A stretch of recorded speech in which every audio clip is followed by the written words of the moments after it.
Hey, Coach, how are you doing? Very good.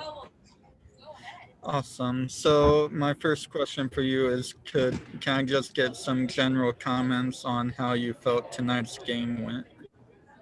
I think our guys played well. We had some areas that we were focusing on. One of them was just doing a better job with our block, and we talked about the picture that our blockers were going to give to our back row players. I thought we blocked well for most of the night. We had some good deflections, some good stuffs, and we were digging the ball well around our block. So when they were figuring out ways to hit around our block, our diggers were in the right place, and that kind of gets back to that picture again. So that was one of our focuses. We nearly got 90% of our serves in play, and that was another one of our focuses going into the match. So I was pleased to see that. I talked to our setters about getting our middles involved, and I felt like Egarepa and McPhillips were a significant part of our offense tonight. So those were good things. I think overall, I was pretty pleased with our team's performance. The fact that we could bring Martinsky off the bench for Jenness and Dorgan in for Reardon. Dorgan for Reardon, and then bring in Flores for Quinn Isaacson. I think the guys did a nice job and created opportunities for their teammates to be able to be out on the court and get some experience. And that was another goal for tonight.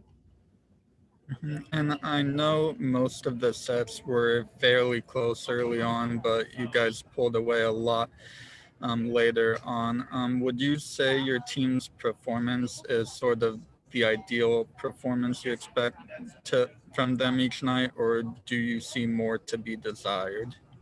Well, I think there's always room for improvement. I certainly don't think at this point in the year, 3 matches in, we're playing our best volleyball.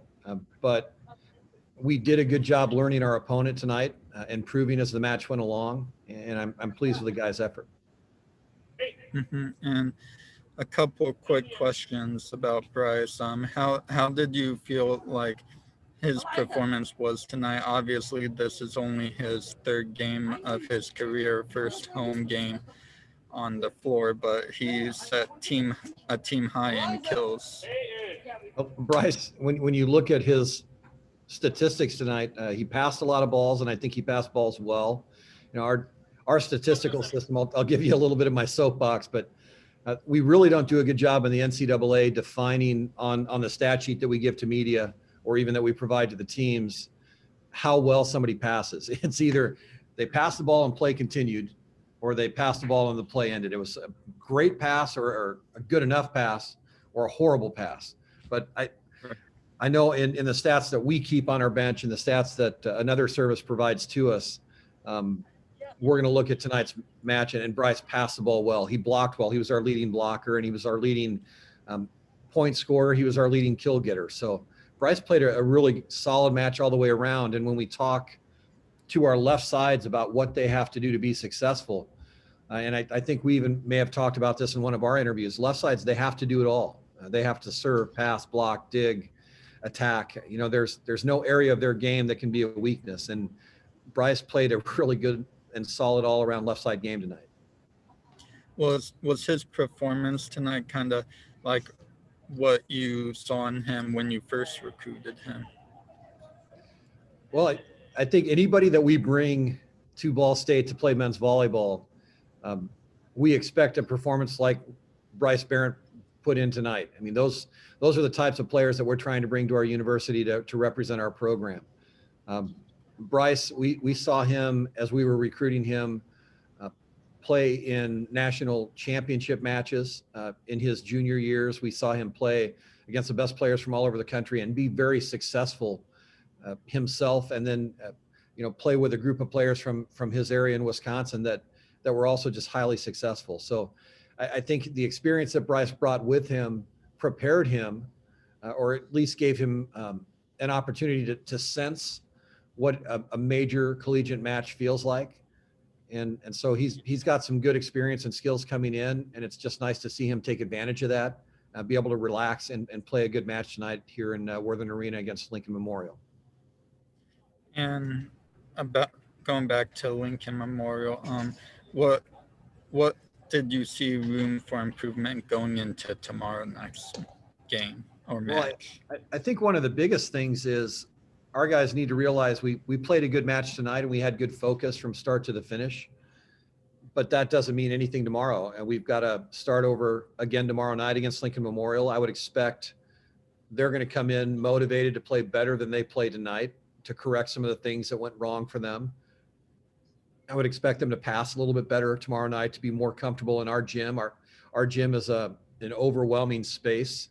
Most men's volleyball teams aren't used to playing in a building like Worthen Arena. And I think if I've seen Lincoln Memorial's gym because my daughter played college volleyball there. It's maybe a fifth of the size of Worthen Arena. And so pretty big adjustment for their guys to come in and play. But I would expect they're going to be more comfortable tomorrow night, and to play a match that equals our performance tonight, our guys have to be ready. They just have to be focused, step on the court and play good volleyball from the first point until we or Lincoln Memorial scores the last point. That's my last question for my story. I do have a quick housekeeping question that I meant to ask before the interview, though. Tonight was the first. If you're asking housekeeping questions, my wife's going to get upset with me because she tells me I don't do a very good job with any of our housekeeping. I'm just curious about like what the yellow card was about, because that was the first time I've ever seen it in a volleyball match. One of our players said the word horse, S-H-I-T. So, and because there wasn't a real big crowd tonight, the official heard it clearly. My player, I think, said it partly out of frustration, but mostly in jest, and probably wasn't expecting the official to hear what he said. So that's what the yellow card was. It was well-deserved. I think appropriately called.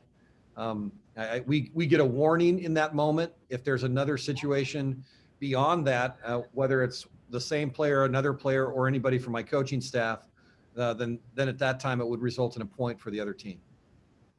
Okay, that's good to know, although I'm hoping that doesn't happen much more in the future. Me too. I don't expect our guys to misbehave or earn the ire of our officials. I certainly don't behave that way myself. All right. Well,